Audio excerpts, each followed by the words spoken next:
Assalamualaikum dan selamat sejahtera.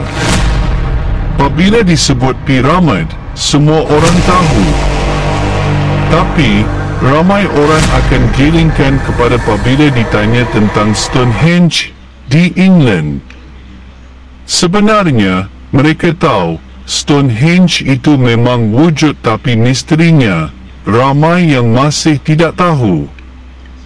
Stonehenge ialah monumen prasejarah yang terletak di dataran Salisbury di Wiltshire, England, terkenal dengan bulatan batu yang besar dan kepentingan arkeologi yang kaya.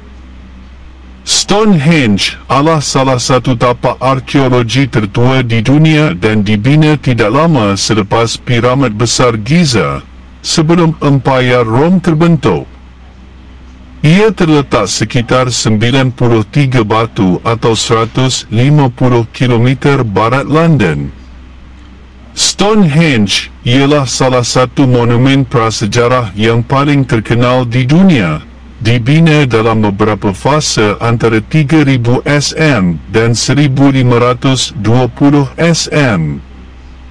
Dan setengah teori mengatakan bulatan batu yang terkenal tersebut telah dibina sekitar 2500 BC, walaupun aktiviti di Stonehenge telah direkodkan sejak 8000 BC.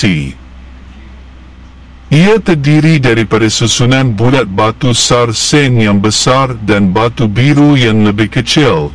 Batu besar tersebut beratnya kira-kira 25 tan setiap satu.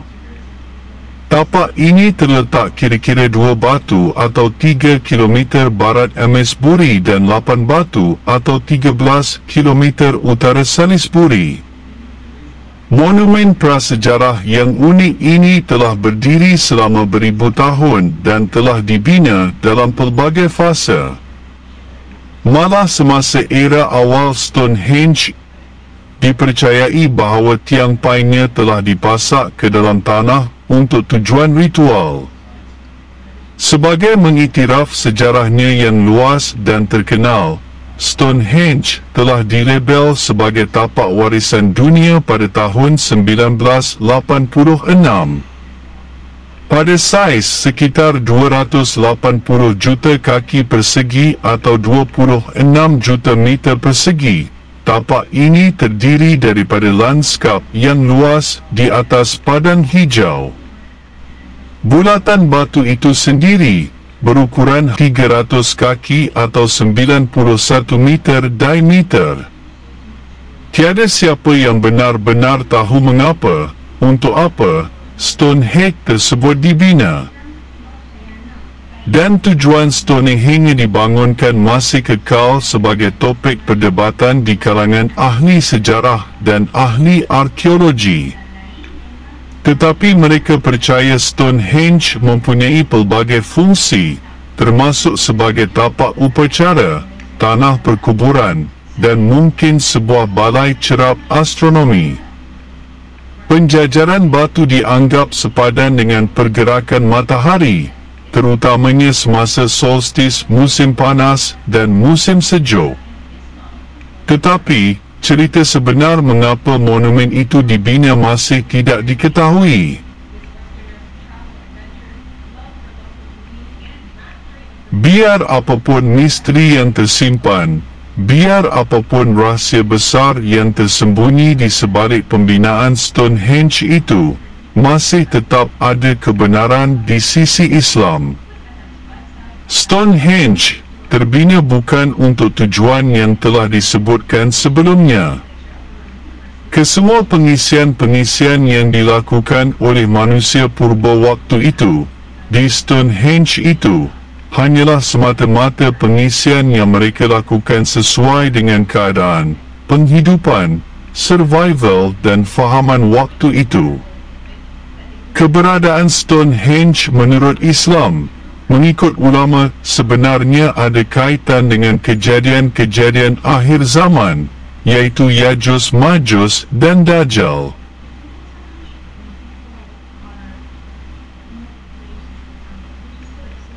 Hal ini sudah pun diberitahu dengan jelas oleh baginda Rasulullah sallallahu alaihi wasallam dalam hadis-hadis baginda sejak 1446 tahun yang lampau lagi.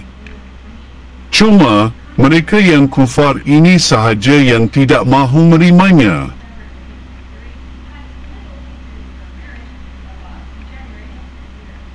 Ikuti kupasan dan penjelasan Al-Fadil Ustaz Auni Muhammad tentang perkaitan Stonehenge tersebut dengan peristiwa-peristiwa akhir zaman.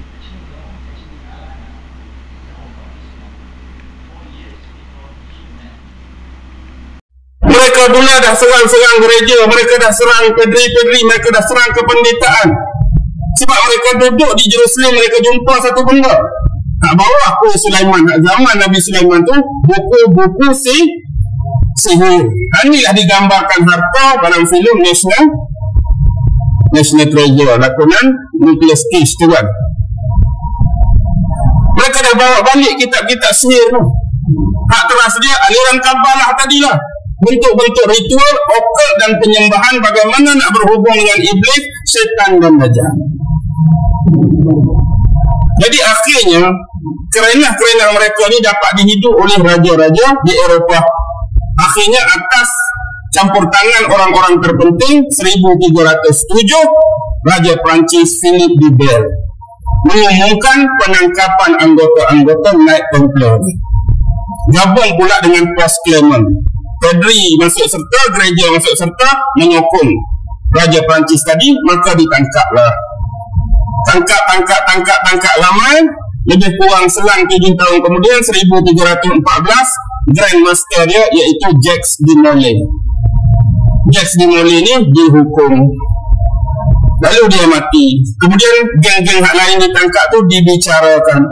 Tapi proses pembicaraan ni kalau kita buka sebuah buku tulisan Nesta Ash Webster tu, Secret Society and Subversive apa Conversion ke saya lupa. Dalam tu banyak penyataan-penyataan yang tak masuk akal sewaktu berlaku pendakwaan terhadap anggota-anggota yang masih belum dihukum tadi.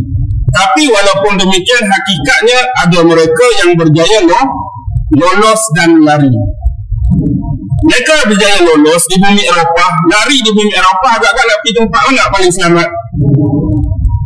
Jadi sebelum berlaku 13-14 pada hukuman Jacques de Molay tadi, 13-12 mereka cari satu-satunya negara di bumi Eropah yang tidak percaya kepada gereja Katolik pada abad itu. Siapa? Negara mana?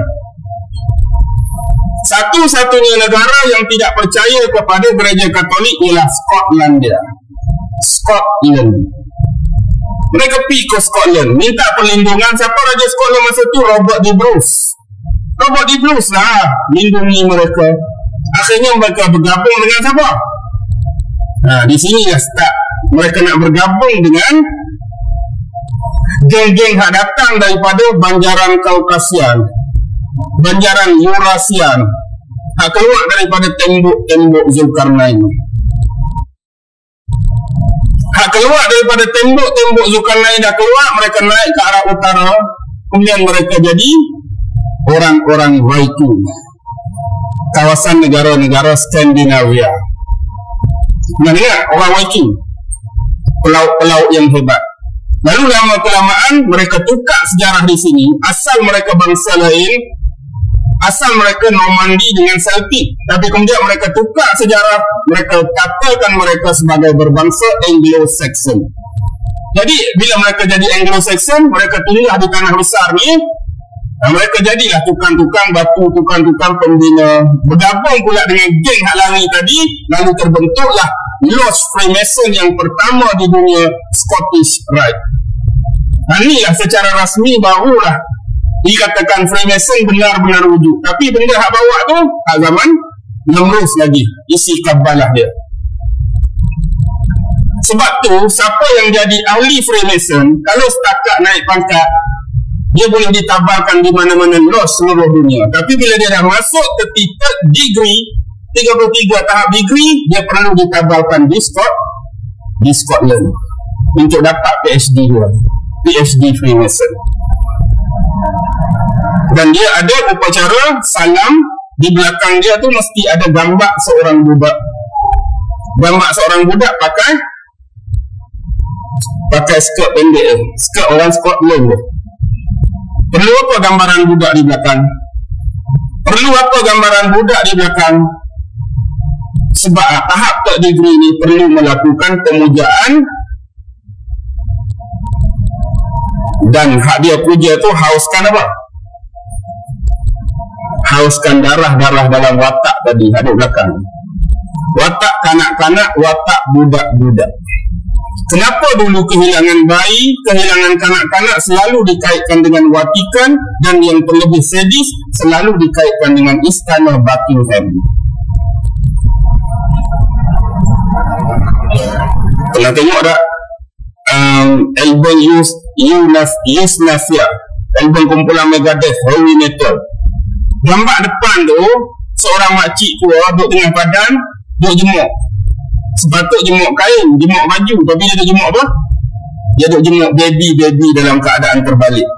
Contoh, kepala baby duduk ke bawah, dia duduk ketik dekat pempek budak sepanjang tu. Kalau kita patut pakai yang baju, tapi dia ketik baby. Nampak ada apa yang Megadeth cuba tunjuk?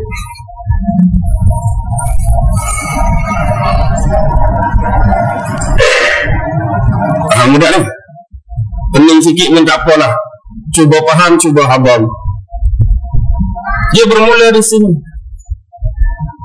Jadi start lah. Dia duduk di situ, Scottish Rite. Zaman Scottish Rite tu kita perlu faham. Ini zaman dia zaman penyatuan England tu. Zaman kalau kita tengok filem Braveheart, tahu tak filem Braveheart? Filem Braveheart, William Wallace, Mel Gibson tu. I am William Wallace. Tu zaman nak bersatunya Ireland, Scotland dan England. Akhirnya bila dah satu di bawah seorang raja, iaitu King Arthur. Pernah dengar tak sejarah King Arthur? King Arthur ni dia ada satu pedang dia nama apa? Excalibur kan. Ni round table pertama ni sistem meja bulat. Ni round table pertama ni sistem meja bulat. Round table zaman King Arthur, zaman dia pegang pedang Excalibur lagi. Round table ni. Tapi penasihat dia tu paling penting. Tunjang paling penting penasihat King Arthur ialah seorang tua yang misteri, iaitu Merlin. Siapa Merlin tu? Merlin lah perlukan pengkajian. Seorang yang dikatakan berumur panjang, tak pernah mati-mati lagi. Dia hilang lagu tu je. Dia masuk lautan, dia hibernation sekejap dia keluar.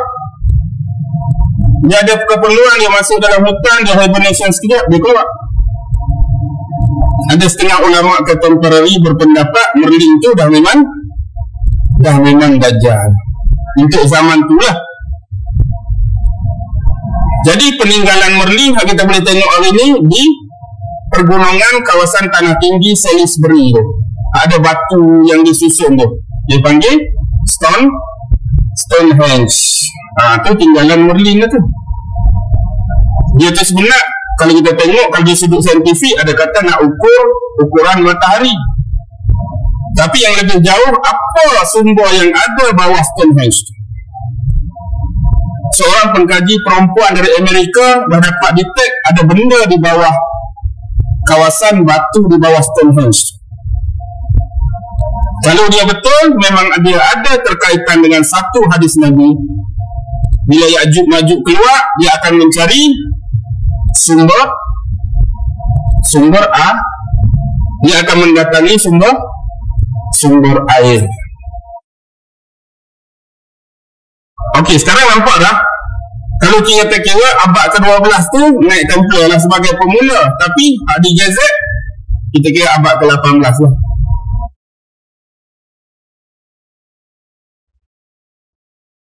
Ya, itulah dia sedikit intipati penjelasan Al-Fadil Ustaz Auni Muhammad berkait monumen 15 batu pejal Stonehenge yang misteri dengan peristiwa-peristiwa akhir zaman sebelum kiamat kubra berlaku seperti yang telah dijanjikan oleh Allah Azza wa Jalla. Kiamat yang pasti akan berlaku. Jadi, di sini berakhirlah klip ini. Terima kasih kerana menonton. Saya mohon agar klip ini di-share supaya ia menjadi sumber pahala jariah yang berpanjangan. Semoga Allah Azza wa Jalla dengan ihsannya menjadikan perkongsian kita sebagai ibadah yang diterima. Amin ya mujibas sa'ilin. Wallahu ta'ala besawab. Sekian, kita jumpa lagi. Wassalam.